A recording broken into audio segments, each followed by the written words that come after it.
In this installment of the Test Modeler 100 Quick Start series for Microsoft Dynamics 365, we're going to be configuring the automation framework.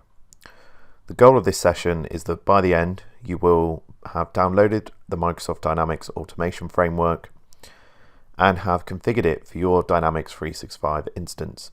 This is so you can make use of an automation framework with pre-built dynamic interaction components for test automation.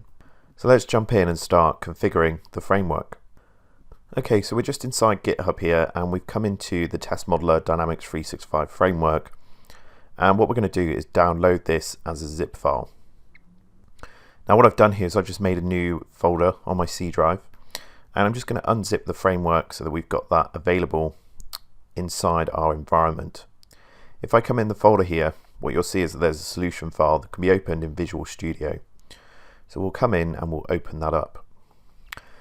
Now we've got the framework open here, and what you'll see is that this is decomposed into a few projects. The browser is our base set of components. The UCI project is our components for the new unified interface in Dynamics. And the API project here is for our traditional legacy applications inside our Dynamics. Now the one we're going to focus on here just to get up and running is the sample project. And this contains a few example tests that you can come in and start to see how the framework is consumed and how we can set up test cases inside here. Now before we can get in and have a play around, we need to open up this app.config. And what you'll see in here is there are 3 attributes we need to fill out to specify our dynamic settings. The first one is the CRM URL, which we'll just paste in here. The next one is our username. And the final one you're going to want to give here is a password to enter into your Dynamics portal. Now we recommend this is a service account and not your actual details.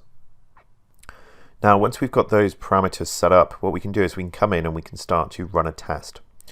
Now the one we're going to focus on here is we're going to come in and we're going to do a create, and we're going to create a new lead in our system.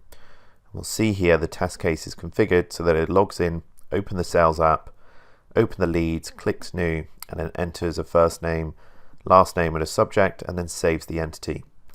So what we'll do here is we'll just come in, right click, and what we'll do here is we will select to run tests. And this is going to go off and run our create lead test we have here.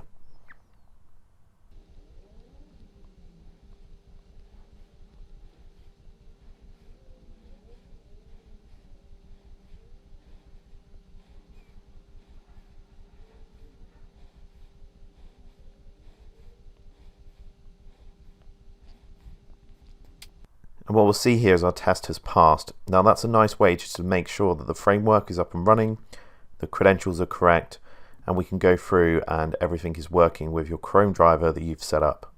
Thanks for watching this video. Any questions, please email james.walker@curiosity.software.